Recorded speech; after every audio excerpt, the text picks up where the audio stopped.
ढोल नगाड़ा इसे इंग्लिश में ड्रम कहते हैं। ढोलक इसे इंग्लिश में टॉम टॉम कहते हैं। डमरू या डुगडुगी इसे इंग्लिश में पैलेट ड्रम कहते हैं। तबला इसे इंग्लिश में टेबर कहते हैं। घंटी या घंटा इसे इंग्लिश में बेल कहते हैं। बांसुरी इसे इंग्लिश में फ्लूट कहते हैं। शंख इसे इंग्लिश में कॉन्च कहते हैं। बीड़ा इसे इंग्लिश में हार्प कहते हैं। सीटी इसे इंग्लिश में विसिल कहते हैं। पियानो इसे इंग्लिश में पियानो ही कहते हैं। बेंजो इसे इंग्लिश में बेंजो ही कहते हैं। मंजीरा इसे इंग्लिश में सिंबल कहते हैं। तुरही इसे इंग्लिश में ब्यूगल कहते हैं। हारमोनियम इसे इंग्लिश में हारमोनियम ही कहते हैं। मराकस इसे इंग्लिश में मराकस ही कहते हैं। शहनाई इसे इंग्लिश में क्लैरिनेट कहते हैं। सरोद इसे इंग्लिश में सरोद ही कहते हैं।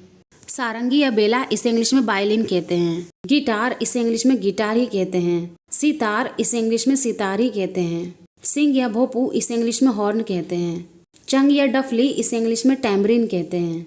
मुंह से बजाने वाला बाजा इसे इंग्लिश में माउथ ऑर्गन कहते हैं। और मूर्चंग या यहूदी सारंगी इसे इंग्लिश में ज्यू हार्प कहते हैं। काष्ठ तरंग इसे इंग्लिश में जाइलोफोन कहते हैं। मश्क बाजा इसे इंग्लिश में बैग पाइप कहते हैं।